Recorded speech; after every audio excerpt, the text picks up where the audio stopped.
저는 시부모님께 생활비를 드리지 않은 것이 아닙니다. 더 이상 그분들이 제 남편의 부모인 척하며 우리 삶을 망가뜨리게 둘 수 없었을 뿐입니다. 서울가정법원 조정실 안이 순식간에 얼어붙었다. 방금 전까지만 해도 시어머니는 눈물을 훔치며 며느리인 나를 세상에 둘도 없는 불효한 여자로 몰아가고 있었고, 시아버지는 고개를 푹 숙인 채 한숨을 쉬며 마치 평생 모욕당한 노인처럼 앉아 있었다. 남편은 내 옆이 아니라 그들 옆에 앉아 있었다. 그 장면 하나만으로도 지난 몇 년 동안 내가 어떤 집에서 어떤 아내로 살아왔는지 충분히 설명되는 것 같았다. 판사는 안경 너머로 나를 바라보았다.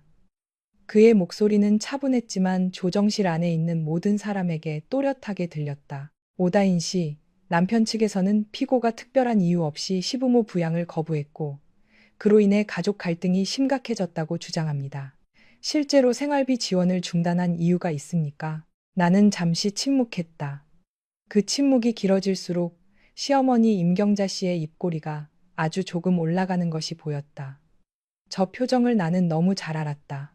친척들 앞에서 나를 깎아내릴 때, 제사 음식이 짜다며 젓가락을 내려놓을 때, 명절 아침 부엌에서 내 친정 이야기를 슬쩍 꺼내며 딸 가진 집은 역시 계산이 빠르다고 말할 때마다 보였던 그 표정이었다. 남편 정현석은 내 쪽을 보지 않았다. 그는 손가락만 계속 비비고 있었다. 예전 같았으면 나는 그 손을 보고 마음이 약해졌을 것이다. 피곤하겠구나, 힘들겠구나, 그래도 저 사람도 중간에서 얼마나 괴로울까 하고 생각했을 것이다. 하지만 그날의 나는 더 이상 그런 식으로 내 마음을 속이지 않았다. 나는 가방을 열었다. 검은색 파일 하나를 꺼내 탁자 위에 올려놓는 순간 남편의 손이 멈췄다. 시어머니의 눈빛도 흔들렸다. 시아버지 정만규 씨는 그제야 고개를 들었다. 나는 파일의 첫 장을 넘겼다.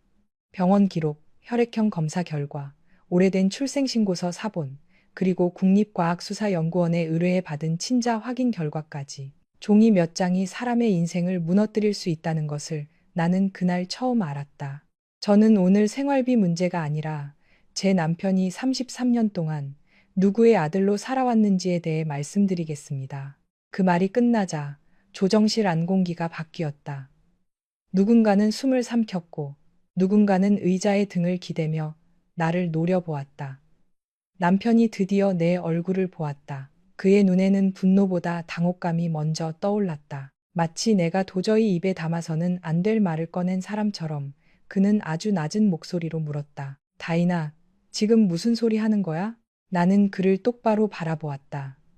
한때 나는 저 사람의 이름만 들어도 마음이 부드러워졌다. 퇴근길에 집 앞 편의점에서 내 음료를 사들고 기다리던 사람, 첫눈 오는 날 남산에 가자며 유치하게 들떠있던 사람, 친정아버지가 입원했을 때 밤새 보호자 의자에서 잠도 못 자고 버텨준 사람, 그런 사람이었다. 그래서 나는 더 오래 참았다. 그래서 더 오래 숨겼다. 그래서 결국 여기까지 왔다. 당신 부모님, 당신의 친부모 아니야. 현석의 얼굴에서 피가 빠져나갔다. 시어머니가 벌떡 일어났다. 얘가 지금 미쳤나 봐요. 판사님, 저 여자 지금 말도 안 되는 소리를 하고 있어요. 자기 잘못 덮으려고 별소리를 다 하는 겁니다. 하지만 그 목소리는 예전처럼 단단하지 않았다. 끝이 갈라져 있었다.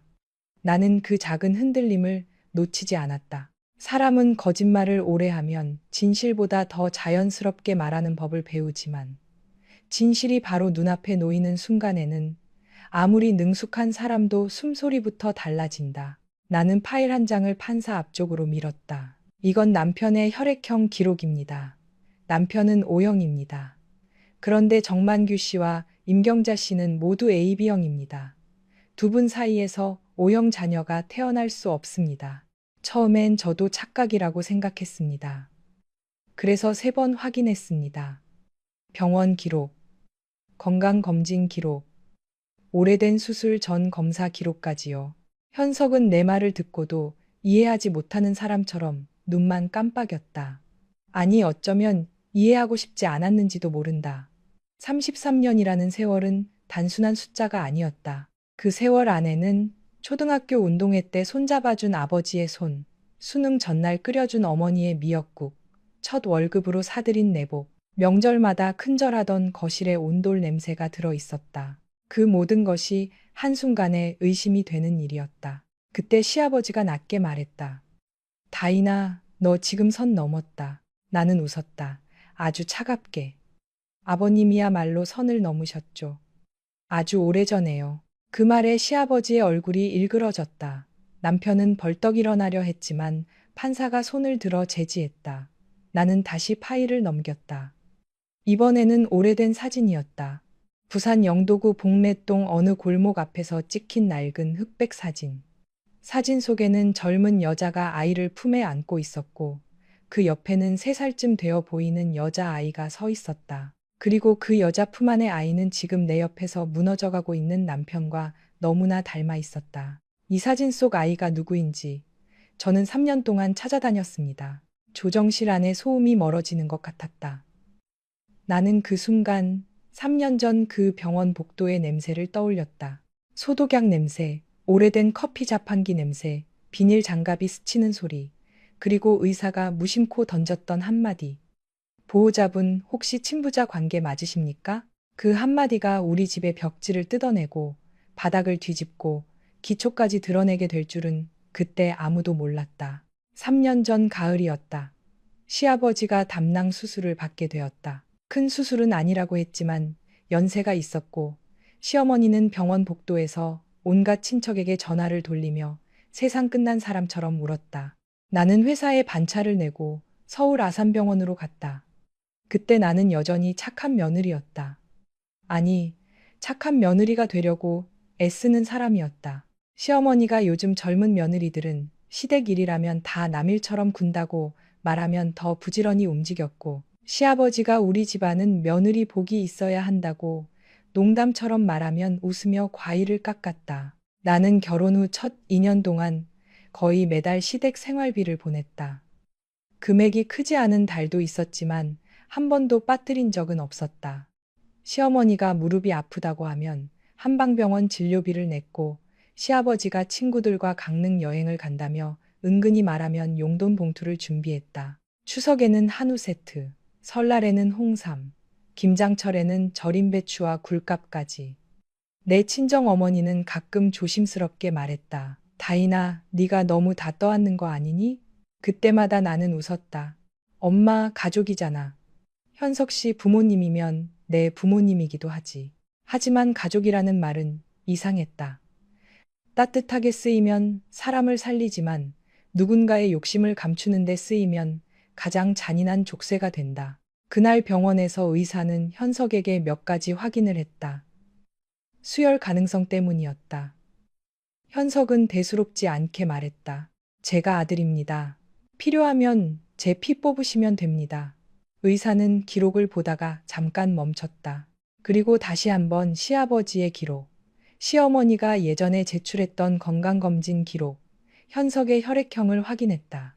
그때 의사의 표정이 아주 미세하게 굳었다. 혹시 가족 관계가 정확히 어떻게 되십니까? 현석은 웃었다. 친아버지죠. 왜요? 의사는 더 묻지 않았다. 다만 내 쪽을 스치듯 바라보았다. 그 짧은 시선이 이상하게 오래 남았다. 나는 병원 복도 창가에 서서 검색을 했다. AB형 부모 사이에서 O형 자녀가 나올 수 있는지. 화면에 뜬 답은 명확했다. 일반적인 유전 법칙으로는 불가능하다. 물론 아주 드문 예외나 특수한 경우가 있을 수 있다고 했지만 내 마음 한구석에서는 이미 무언가가 무너지고 있었다. 집으로 돌아온 뒤에도 그 생각은 떨어지지 않았다. 현석은 피곤했는지 씻고 바로 잠들었다. 나는 침대 끝에 앉아 그의 얼굴을 바라보았다. 서울 마포구 공덕동의 작은 아파트, 우리가 결혼 후 처음 함께 살았던 집이었다. 창밖으로는 늦은 밤 지하철 소리가 작게 들렸고 침실에는 노란 스탠드 불빛이 깔려 있었다. 그 평범한 밤에 나는 아주 비범한 의심을 시작했다. 처음엔 단순히 확인만 하려고 했다. 혹시 병원 기록이 잘못된 건 아닐까? 혹시 시부모님 혈액형을 내가 잘못 알고 있었던 건 아닐까? 그래서 나는 집안 서랍을 뒤졌다. 오래된 건강검진 봉투, 보험 가입 서류, 수술 전 검사 기록. 그런 것들을 찾는 내 손이 점점 떨렸다. 모든 기록은 같은 말을 하고 있었다. 정만규 AB형, 임경자 AB형, 정현석 O형. 그때부터 내 삶은 두 갈래로 갈라졌다. 낮에는 회계팀 대리 오다인으로 살았다. 회사에서는 거래처 세금 계산서를 확인하고 부가세 신고 자료를 맞추고 점심시간이면 동료들과 을지로 식당 골목에서 김치찌개를 먹었다. 저녁에는 현석의 아내로 살았다. 그의 셔츠를 세탁소에 맡기고 시어머니 전화를 받고 시댁 제사 날짜를 달력에 표시했다. 하지만 밤이 되면 나는 다른 사람이 되었다. 오래된 기록을 찾고 실종 아동 관련 기사들을 뒤지고 사설조사 사무소에 전화를 걸었다. 처음 조사사무소를 찾아간 날, 나는 한남동 골목을 한참 헤맸다. 간판도 작고 사무실도 낡아 보였다. 그곳에서 만난 사람은 유태식이라는 중년 남자였다. 그는 경찰 출신이라고 했다. 말수가 많지 않았고 내 이야기를 끝까지 듣고 나서야 천천히 물었다. 남편분께는 말씀 안 하셨습니까? 나는 고개를 저었다. 아직요. 왜요? 그 질문에 나는 바로 대답하지 못했다. 왜 말하지 않았을까? 남편을 보호하고 싶어서였을까? 아니면 내가 두려워서였을까? 사실 둘 다였다. 현석은 겉으로는 단단한 사람이었지만 가족 문제 앞에서는 이상할 정도로 약했다. 시어머니가 울면 판단력을 잃었고 시아버지가 한숨을 쉬면 죄책감에 휘둘렸다. 그런 사람에게 당신은 그 집 아들이 아닐지도 몰라 라고 말하는 건 칼을 쥐어주는 일이 아니라 칼로 그의 인생을 베는 일처럼 느껴졌다. 유태식 씨는 내게 말했다. 이런 일은 서두르면 안 됩니다. 그리고 감정으로 움직이면 더 위험합니다. 일단 기록부터 모아야 합니다. 그렇게 3년이 흘렀다. 3년 동안 나는 많이 변했다.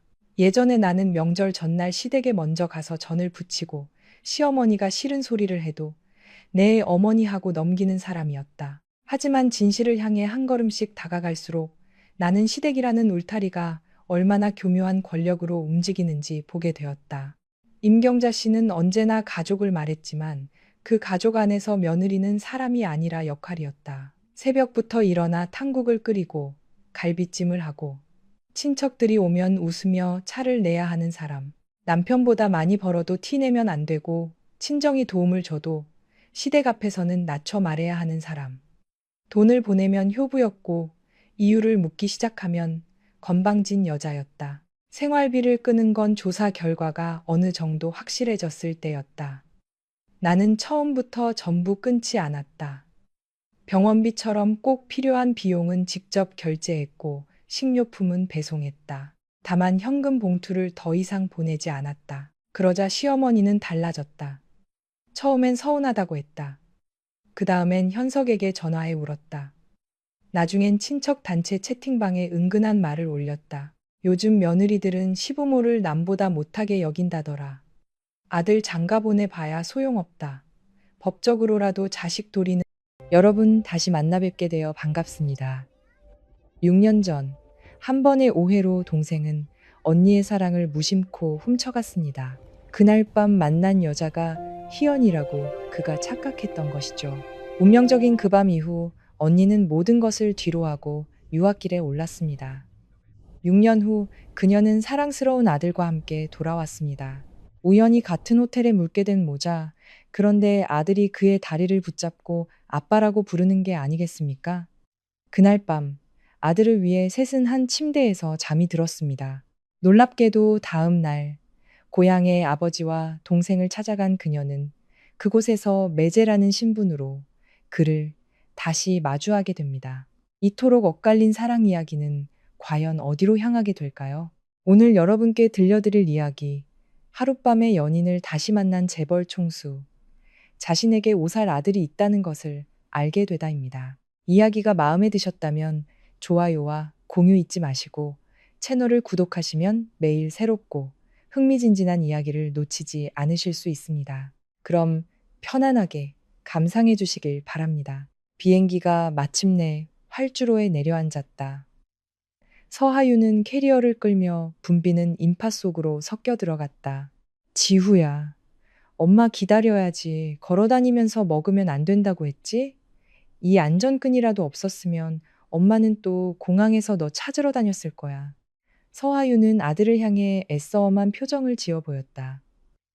아들 서지우가 마침내 빵을 가방에 집어넣는 것을 보고 나서야 그녀는 만족스러운 미소를 지었다. 엄마, 우리 아빠 찾으러 온 거예요? 지우의 크고 동그란 눈이 호기심으로 반짝였다. 낯선 주변을 두리번거리는 아이의 모습이 사랑스러웠다. 외할아버지랑 이모 만나러 온 거야. 서하유는 아들의 부드러운 밤색, 머리카락을 쓰다듬으며 익숙하면서도 낯선 도시의 풍경에 시선을 던졌다. 6년 전, 의학 지식을 더 쌓기 위해 프랑스로 떠났을 때 그녀는 자신이 임신했다는 사실을 알게 되었다. 그날, 동료 대신 섰던 당직 근무에서 그녀는 덜컥 아이를 갖게 된 것이었다. 서하유는 자신의 혈액형이 희귀하다는 것을 알고 있었다. 만약 아이를 지우면 앞으로의 건강에 큰 영향을 미칠 수 있었다. 그래서 그녀는 모든 것을 무릅쓰고 아이를 낳기로 결심했다. 그 세월 동안 그녀는 공부와 육아를 병행하며 힘겨운 나날을 보냈다. 다행히 대학 동기인 윤지석이 항상 곁에서 그녀와 아들을 도와주었다. 하지만 그가 지우의 아빠가 되고 싶다며 한 걸음 더 다가왔을 때 서하유는 그를 거절하고 한국으로 돌아오기로 결심했다. 지후의 밤색, 머리, 강인한 성격, 그리고 어딘가 특별한 외모는 늘 서하윤에게 아이의 생부에 대한 궁금증을 불러일으켰다. 하지만 그 생각은 스쳐 지나갈 뿐 사랑 없는 관계로 얽매이고 싶지는 않았다. 호텔에 도착한 그녀는 지우에게 함부로 뛰어다니지 말라고 당부한 뒤 체크인을 위해 프런트로 향했다. 그 사이 지우의 시선은 훤칠하고 잘생긴 한 남자에게 고정되었다. 아이는 그에게 달려가 다리를 덥석 껴안으며 외쳤다. 아빠! 드디어 아빠를 찾았어요. 자신의 호텔을 파트너와 함께 점검하던 강태주는 고개를 숙여 아이를 내려다보았다. 아이의 밤색 머리카락이 그의 시선을 사로잡으며 순간 숨을 멈추게 했다. 곁에 서 있던 임원이 웃으며 말했다. 강 대표님, 도련님이 정말 대표님을 쏙 빼닮았는데요. 강태주는 아이를 자세히 들여다보았다. 눈앞의 아이는 이목구비가 그와 놀라울 정도로 닮아 있었다. 아빠, 보고 싶었어요. 서하윤이 고개를 돌렸을 때 자신의 아들이 낯선 남자를 붙잡고 있는 광경이 눈에 들어왔다. 그녀는 황급히 다가가 사과했다. 죄송합니다. 저희 아이가 막 귀국해서 사람만 보면 아빠라고 부르네요. 아니에요. 아빠가 안아줬으면 좋겠어요. 지후는 고집을 부렸다. 강태주는 왠지 모를 이끌림에 천천히 지후를 품에 안았다. 그는 부드럽게 물었다. 엄마는 어디 있니? 저기요, 엄마 아빠 찾았어요. 서하유는 감히 그의 얼굴을 제대로 쳐다보지 못하고 서둘러 아이를 데리고 방으로 향했다. 서하유는 강태준의 외모를 자세히 관찰할 용기가 나지 않았다. 방금 스치듯 보았을 때 지후와 열의 아홉은 닮은 밤색 머리카락을 본 것 같았다. 하지만 세상에는 우연의 일치가 넘쳐나지 않는가. 태어날 때부터 밤색 머리를 가진 남자가 눈앞에 저 사람 하나뿐인 것도 아닐 터였다. 지후야, 엄마한테 가렴. 싫어요. 아빠가 안아주는 게 좋아요. 지후는 도리깨처럼 고개를 저었다. 작은 입술을 삐죽 내민 모습이 너무나 사랑스러워 강태주는 차마 시선을 뗄 수가 없었다. 강태주는 고개를 기울여 곁에 서 있는 하얀 피부의 여자에게 시선을 멈췄다. 그녀의 갸름한 얼굴에는 숨길 수 없는 슬픔이 깃들어 있었고 도톰하게 휘어진 입술은 지후와 꼭 닮아 있었다. 이 아이는 정말 두 사람의 장점만을 모아놓은 것 같았다. 그 생각이 스치자마자 강태주는 소스라치게 놀랐다. 아니야, 그럴 리 없어. 이 아이는 절대 내 아이가 아닐 거야. 분명 우연의 일치일 뿐이야. 외모가 조금 닮았다고 해서 섣불리 판단할 수는 없었다. 그가 관계를 맺었던 여자는 단 한 명뿐이었다. 그때는 다른 사람에게 약을 당해 어쩔 수 없이 그녀의 몸을 빌려 해독했을 뿐이다. 하지만 그 여자는 분명 임신하지 않았을 것이고 자신은 아이를 가질 수 없는 몸이었다. 지우라는 이 아이는 절대로 자신의 아이일 리가 없었다. 얘야, 아저씨는 네 아빠가. 말이 목구멍에 걸린 듯 강태주는 차마 내뱉지 못했다. 자, 지후야, 우리 이제 방에 가서 쉬어야지. 서아윤이 조용히 아이를 불렀다. 지우는 무척 아쉬워하면서도 얌전히 엄마를 따라 방으로 돌아갔다.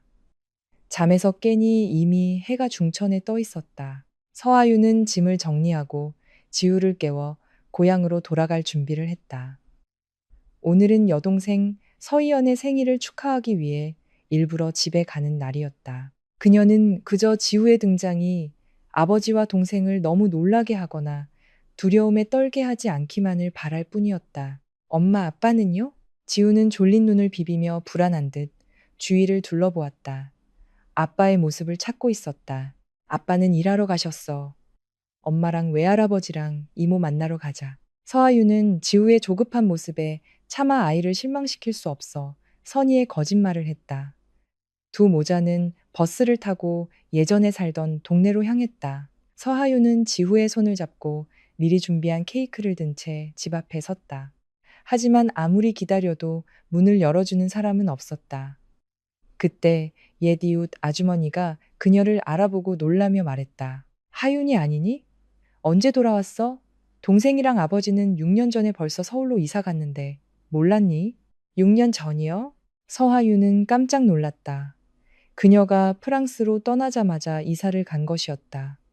이렇게 큰일을 왜 아무도 자신에게 알려주지 않았을까? 휴대폰 화면에 뜬 동생 희연의 없는 번호를 보며 그녀의 마음은 서운함과 분노로 가득 찼다. 결국 그녀는 이웃에게서 새 주소를